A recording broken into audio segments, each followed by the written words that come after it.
बिस्मिल्लाहिर्रहमानिर्रहीम। मैं हूं अदील सादिक एडवोकेट। आज का हमारा जो लेक्चर है वो है क्रॉस और काउंटर केस और क्रॉस वर्शन पे। हम बात करेंगे क्रॉस केस, और अगर क्रॉस वर्शन की बात करें तो इस पर जो रेलिवेंट प्रोविजन है वो section 154 CrPC, section 161 CrPC, police rule 1934 का रूल 24 सब रूल 1 और रूल 25 सब रूल जो है 1 और 2 वो इसको डील करते हैं।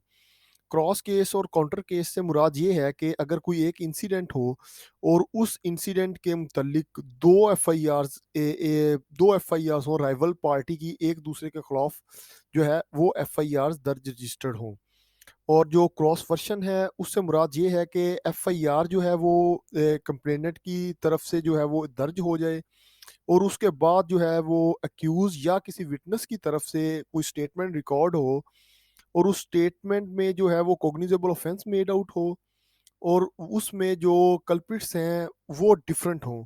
तो वो जो स्टेटमेंट है वो क्रॉस वर्शन के तौर पर जो है वो रिकॉर्ड की जाएगी 161 की तरह, और उसको investigate as a F I R ही किया जाएगा।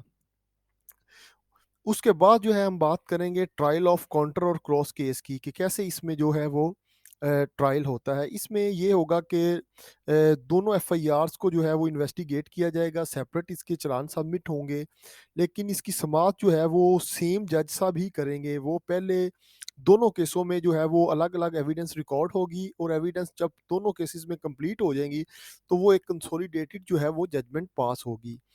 ये इस पर जो रेफरेंस है वो है P L D 1981 supreme court 895 है, पी एल डी 1995 कराची 84 जो है वो इस पर जो है वो जजमेंट है। अब जो है इस पर एक जो है एक्सेप्शन है वो ये है कि अगर कोई इंसिडेंट होता है और उसकी दो एफ आई आर्स होती हैं, एक एफ आई आर जो है उसमें जो ऑफेंसेस होते हैं वो tribal by the court of session होते हैं, और जो काउंटर एफ आई आर होती है तो उस पर जो ऑफेंसेस हैं वो tribal by the court of magistrate होते हैं। इन डेट केस के ये ज़रूरी नहीं है कि दोनों जो केसेस हैं वो सेम कोर्ट में जो है उसको एडजुडिकेट किया जाए, ट्रायल वो सेम कोर्ट में हो। जो कोर्ट ऑफ ट्रायल जो offences tribal by the court of session होंगे वो अलग से सेशन कोर्ट में उसका ट्रायल होगा, और जो मजिस्ट्रेट साहब की कोर्ट में ऑफेंसेस जो हैं वो ट्राइबल बाय द मजिस्ट्रेट होंगे, उनका जो ट्रायल है वो मजिस्ट्रेट साहब के पास होगा, और इनकी अलग अलग ही जजमेंट जो है वो अनाउंस होंगी। इस पर जो रेफरेंस है वो है P L D 1971 supreme court 713 जो है, और P L D 1974 supreme court 140 है। अब हम बात करेंगे क्रॉस वर्शन की।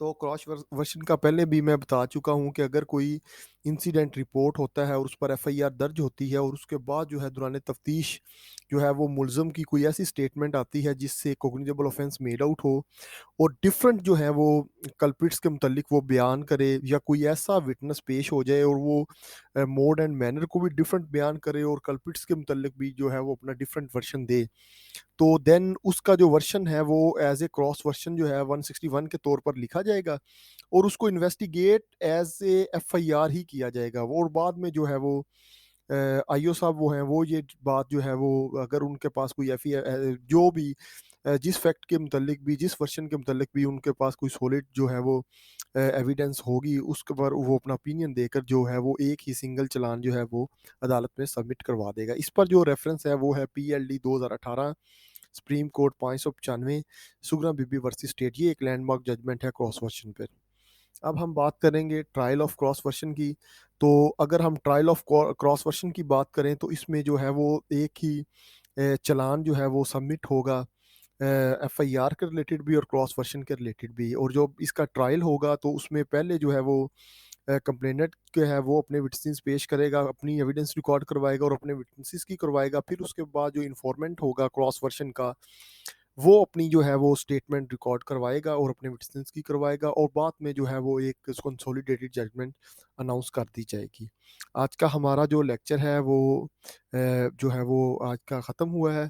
तो इंशाल्लाह कल मुलाकात होगी। पेशेंट हैंडिंग के लिए आपका बहुत बहुत शुक्रिया।